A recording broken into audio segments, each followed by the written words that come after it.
Oh my god, come on! Ya, musim ini sebenarnya dari segi persaingan seru loh. Perebutan untuk P2 sampai P5 seru, perebutan untuk tidak finish juru kunci juga seru, dan setidaknya ada 4 tim yang bakal mencoba untuk tidak finish terakhir. Ya, emang Red Bull aja yang gak asik musim ini, mainnya kejauhan. Jadi musim ini gak seru aja karena di depan tidak ada lawan. Bentar bang, kalau Alpine gimana?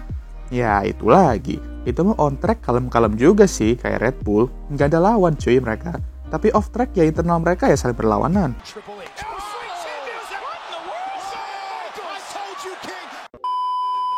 Tapi oke lah, gue nggak akan bahas itu. Gue mau bahas yang gue mention tadi, yaitu persaingan tim yang mencoba untuk menghindari juru kunci di standings. Dan kira-kira tim manakah yang memiliki peluang terbesar untuk finish juru kunci di 2023?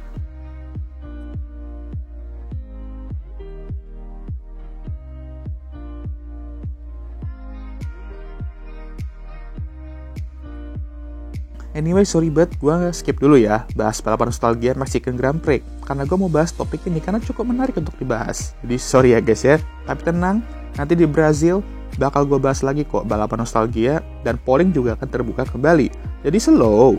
Oke lah, langsung to the topic. Mari kita mulai dari Williams dulu. Mereka berada di P7 sekarang dengan 26 poin. Williams ini benar-benar improve banget musim ini, dan di bawah pimpinan James Vowles, mereka diharapkan bisa terus berkembang. Lalu alasan mengapa Williams berada di posisi ini juga karena talentanya Albon yang mampu menderek mobil Williams itu ke poin dan mampu melakukan strategi-strategi absurd dengan risiko besar gitu ya. Ya, nih orang ini udah kayak nge-skincare ban cuy, emang Albon ini, dan dia menjadi alasan besar mengapa Williams bisa setinggi ini di klasemen. Walaupun hal yang sama tidak bisa dibilang untuk rekan timnya Logan. Ya, walaupun dia masih rookie, tapi kalau keseringan crash juga susah sih. Tapi untungnya rezeki doi akhirnya datang ketika dia mampu finish di poin di home race-nya juga. Ya, kalian mau bilang giveaway dari disqualification-nya Lewis sama Charles, ya bodo amat dah. Dia berada di posisi yang bisa membuat dia dapat hasil giveaway itu. Jadi ya, Logan untuk menanggapi komen-komen. Nah, mobil Williams ini juga sebenarnya merupakan mimpi buruk banget jika kalian berada di belakangnya mencoba untuk menyalip. Apalagi di tangan Albon. Entah kenapa susah banget kayaknya menyalip dia, apalagi di lurusan, karena straight line speed Williams ini emang lumayan gacor. Pokoknya kalau pembalap lain udah ngelihat mobil dengan rear wing Kraken ini, ya mungkin ini gambarannya. Minggir! Aduh, kena ini. Nah, sekarang kita ke Alfa Romeo. Tim yang paling invisible musim ini udah kayak invisible clock-nya Harry Potter. Mereka berada di P8 dengan raihan 16 poin. Beda dengan Williams, mereka setidaknya memiliki 2 pembalap yang solid dan bisalah meraih poin kalau mobilnya kenceng. Ya contohnya di Qatar lah, balapan yang brutal tapi strategi mereka bagus dengan regulasi pit stop 18 lap ya. Dan 2 pembalap mereka pace-nya bagus dan mampu finish di top 10. Tapi seperti yang gue bilang tadi, mobil Alfa Romeo ini mostly benar-benar invisible dah musim ini. Sorot pun jarang banget di TV. Makanya rada bingung juga gue bahasnya kayak gimana. Jadi gue cuma bisa bilang kalau Alfa Romeo perlu segera memperbaiki mobil mereka kalau tidak ingin finish terakhir, karena 2 tim di bawahnya itu cukup dekat sama mereka. Mereka punya 2 pembalap bagus tapi mobilnya sama sekali nggak mendukung skill mereka. Kalau mereka ingin terus sampai 2026 nanti, Alvin langsung mundur ini mah. Nah, sekarang kita ke Haas. Nah, ini nih, meskipun mereka sekarang berada di P9 dengan 12 poin, ini tim benar-benar rampas banget kalau di race. Di qualifying setidaknya di tangan Hulk mereka kenceng, dan emang Haas plus Hulk selalu kenceng lah kalau ngomongin one lap pace.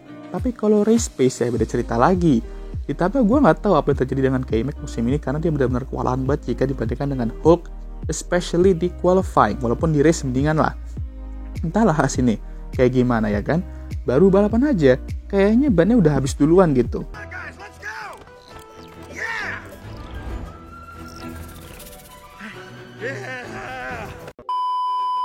Ini ya benar-benar menghambat mereka di race. Karena qualifying kenceng itu satu hal, kenceng dan konsisten di race itu hal lain lagi.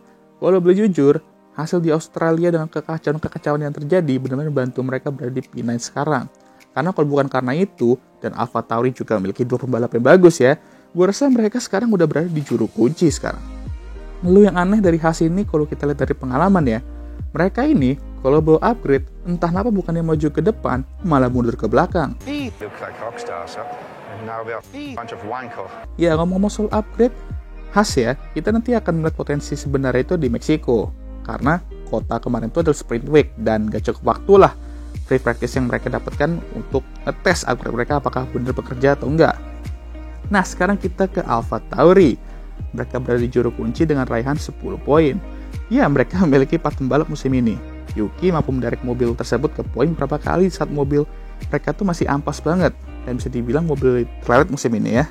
Lalu Nick, ya sorry itu saya merupakan alasan mengapa AlphaTauri benar-benar tertinggal dan berada di juru kunci saat ini. Dan Eric belum terlihat jelas performanya karena baru 3 balapan dan baru balik dari cedera kemarin di kota dan strategi yang amburadul pokoknya di balapan kemarin itu. Dan unlucky juga. Liam Lawson mampu menunjukkan talentanya dan mampu mengekstrak kemampuan mobil AT04 itu setelah upgrade. Sekarang dengan upgrade, mobil AlphaTauri gue rasa sudah lebih kencang dari Alfa Romeo, Haas atau bahkan Williams juga. Jadi selagi kedua pembalap mereka masih bisa terus on form, mereka bisa aja menyalip Alfa Romeo dan Haas di standings. Tapi selagi strategi dan luck mereka ketularan Ferrari, ya jangan harap dah. Lu tuh kalau mau iseng-iseng gue tuh, jangan so iye deh. Nah, kita udah bahas tim papan bawah ini, dan sekarang kita akan masuk ke pertanyaan. Siapakah yang akan finish juru kunci musim ini dan siapa yang akan finish terdepan dari 4 tim ini? Karena persaingannya cukup seru juga secara finansial karena yang finish paling tinggi tentunya bakal dapet duit yang paling gede atau prize pool paling gede ya. Kalau kalian tanya gue, sepertinya Williams bakal finish di posisi ke-7 karena poin mereka udah lumayan jauh lah dari 3 tim lainnya. Mengingat tim-tim ini bakal lumayan sulit juga untuk tembus top 10 mengingat persaingan di atas juga lumayan ketat. Selagi nggak ada balapan chaos dan Williams mampu anteng-anteng aja juga, dengan Albon diam-diam masuk ke top 10 atau Logan bisa secara mengejutkan juga finish di dekat situ, ya gue rasa P7 udah fix buat Williams. Lalu untuk P8 dan P10, nah ini yang gue rasa bakal sangat sulit. Tapi kalau melihat trennya ya, gue akan sangat bold dan memilih AlphaTauri untuk finish P8. Karena mobil mereka udah jauh lebih baik dari awal musim dan harusnya mereka memiliki 2 pembalap yang bisa diandalkan sekarang. Tinggal jangan ketularan Ferrari aja lah strategi sama lucknya. Karena jujur mereka tuh lumayan kehilangan banyak poin gara-gara strategi mereka, khususnya di Yuki. Jadi kalau hal tersebut aman, gue nggak kaget kalau mereka nantinya finish P8. Tapi bakal cukup ketat juga sih. Nah, kita ke 2 bawah sekarang, dan gue akan memilih Alfa Romeo P9 dan Haas P10. Ya, se-invincible-nya Alfa Romeo musim ini, race pace mereka dan tire deck mereka tuh masih mendingan daripada Haas. Haas tuh race pace sama tire deck itu kacau banget asli. Dan kalau mereka gini terus, dan AlphaTauri terus melaju ya kan, jangankan nyalip Alfa Romeo deh, yang ada mereka kesalip sama AlphaTauri. Nah, seperti yang gue bilang tadi, Haas kan ada upgrade di kota, tapi cuman FP sekali gue rasa rada kurang lah untuk mengetahui apakah upgrade mereka ini bekerja atau enggak. Di Meksiko, nanti nih ya, kita akan lihat apakah beneran bekerja atau enggak. Kalau bekerja ya setidaknya bisa menang AlphaTauri dikit atau mendekat ke Alfa Romeo. Cuman kalau kejadian masa lalu terulang kembali, ya siap-siap aja dah.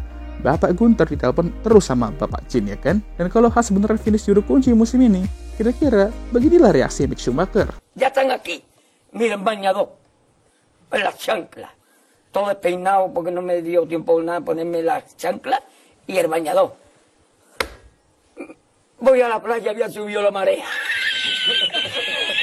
Eso.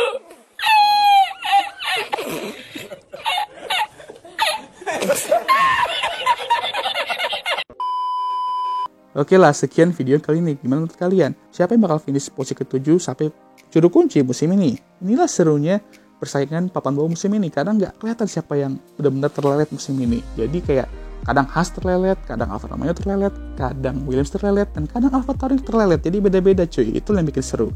Nah, tulis aja komentar kalian di kolom komentar. Menurut kalian siapa yang bakal finish di posisi ke-7 sampai juru kunci?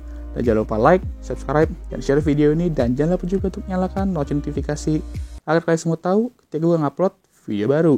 Dan jangan lupa juga untuk follow Instagram gue. Dan seperti biasa videonya akan ditutup oleh